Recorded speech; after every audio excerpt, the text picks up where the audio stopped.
तो आज हम पढ़ने जा रहे हैं संख्याओं के बारे में कि संख्याएं क्या होती हैं और 9th और 10th क्लास का आपका जो फर्स्ट चैप्टर है वो इसी से रिलेटेड है। तो जैसा कि हम नंबर्स को जानते हैं, हम नंबर्स को दो पार्ट में डिवाइड करते हैं। पहला पार्ट जो होता है उसको बोलते हैं वास्तविक संख्या यानी कि रियल नंबर, और जो सेकंड पार्ट है वो है काल्पनिक संख्या, इसको हम इमेजिनरी नंबर भी बोलते हैं।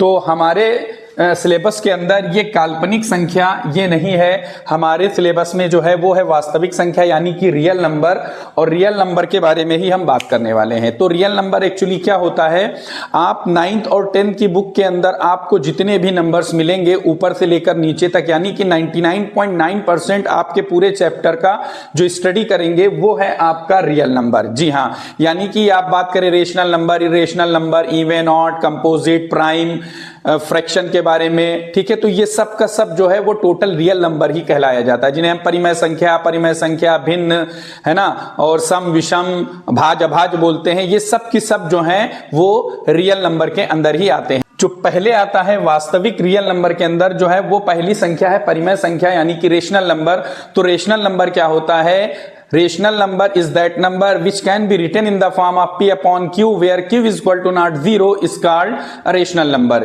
यानी कि अगर कहें कि जिन्हें हम p बटे q के रूप में लिख सकते हैं जहां q का मान 0 ना हो, उसको हम बोलते हैं रेशनल नंबर। जैसे एग्जांपल पे लें 4, 6, 1/2, 0, 3/5, ये सब के सब क्या है, रियल नंबर। जैसे कि 4 है, इसको मैं अपॉन 1 में भी लिख सकता हूं। तो इस तरह से ये सब के सब क्या है, रियल नंबर। और परफेक्ट स्क्वायर का नंबर भी क्या है, रियल नंबर। क्यों? क्योंकि ये √4 है, ये हो जाएगा 2, और 2 को हम अपॉन 2 में ऐसे लिख सकते हैं। यानी कि ये जो √4 और √25, 4, 6, 0 ये सब के सब हमारे क्या हैं, रेशनल नंबर कहलाते हैं। अब सेकंड नंबर पे आता है अपरिमेय संख्या यानी कि इर्रेशनल नंबर। ऐसे नंबर जिन्हें हम p अपॉन q के रूप में न लिख सकें उनको हम बोलते हैं इर्रेशनल नंबर। जैसे कि √7, तो √7 रूट से बाहर नहीं आएगा। अगर हम इसकी एग्जैक्ट वैल्यू निकालने के लिए जाएंगे तो इसका आंसर पॉइंट में आता ही चला जाएगा और ये रिपीट भी नहीं होगा। तो इस तरीके के जो नंबर होते हैं जिन्हें हम p अपॉन q के रूप में नहीं लिख सकते क्योंकि एग्जैक्ट वैल्यू ही इसकी नहीं पता है, इसलिए हम इसको अपॉन में भी नहीं लिख सकते, जिन्हें हम बोलते हैं अपरिमेय संख्या या इरेशनल नंबर बोलते हैं। अब नेक्स्ट आता है भिन्न फ्रैक्शन। वो तो हम जानते हैं जो अपॉन में नंबर गिवन होते हैं उन्हीं को हम बोलते हैं फ्रैक्शन। अब इसमें और रेशनल नंबर में थोड़ा सा क्या फर्क है कि रेशनल नंबर के अंदर प्लेन नंबर भी हो सकते हैं, जबकि भिन्न के अंदर क्या है, ये सारे के सारे नंबर जो हैं लाइक और डिसलाइक के फॉर्म में ही लिखे हुए होते हैं, इनको हम बोलते हैं भिन्न।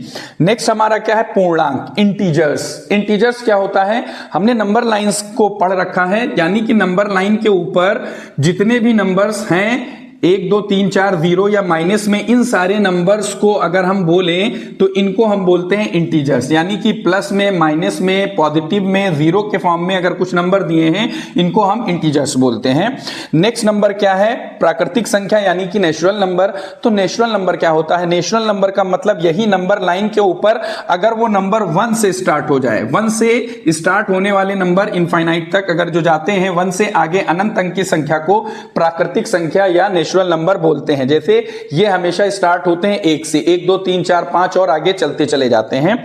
इसके बाद आता है पूर्ण संख्या जिन्हें हम होल नंबर भी बोलते हैं। होल नंबर और नेचुरल नंबर में बस इतना फर्क है कि होल नंबर 0 से स्टार्ट होता है और नेचुरल नंबर 1 से स्टार्ट होता है। यानी अगर 1 से स्टार्ट हुआ तो नेचुरल नंबर, 0 से स्टार्ट हुआ तो होल नंबर, और इस नंबर लाइन पे गिवन सारे नंबर जो हैं उनको हम बोलते हैं इंटीजर्स। इसके साथ साथ कुछ और भी नंबर हैं जो आते हैं पूर्णांक यानी कि इंटीजर्स के अंदर ही आते हैं। जैसे कि अगर मैं बात करूं इवन की, इवन यानी कि सम संख्या, और मैं बात करूं ऑड की यानी कि विषम संख्या।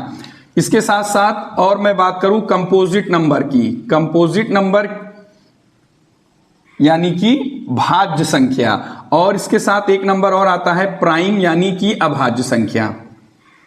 तो ये सब भी जो इवन, ऑड, कंपोजिट, प्राइम यानी कि सम, विषम, भाज, अभाज्य जो है वो हमारे जो है ये इंटीजर्स का ही पार्ट होते हैं। यानी कि इसी के पार्ट में हमारा जो है वो सम संख्या भी होगी, विषम संख्या भी होगी, इसी के अंदर हमारा भाज्य भी होगा और अभाज्य भी होगा।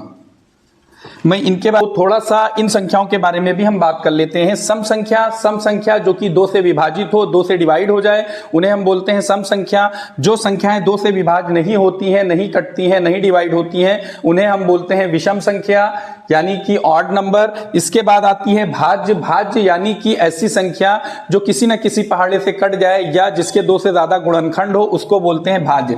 यानी कि अगर 6 है तो 6 से भी कट जाएगा, 2 से भी कट जाएगा, 3 से भी कट जाएगा और 1 से भी कटेगा। तो इस तरीके के नंबर को हम बोलते हैं भाज्य संख्या या कंपोजिट नंबर। अभाज्य संख्या क्या होती हैं?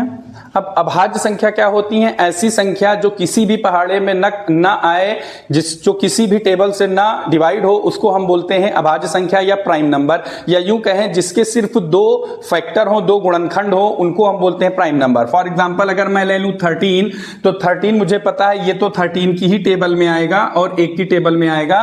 तो इस वजह से ऐसा नंबर जिसके केवल 2 फैक्टर हो या वो केवल अपने ही टेबल में। तो उम्मीद करता हूं कि संख्याओं से संबंधित आपको जो भी डाउट्स हैं वो क्लियर हो गए होंगे।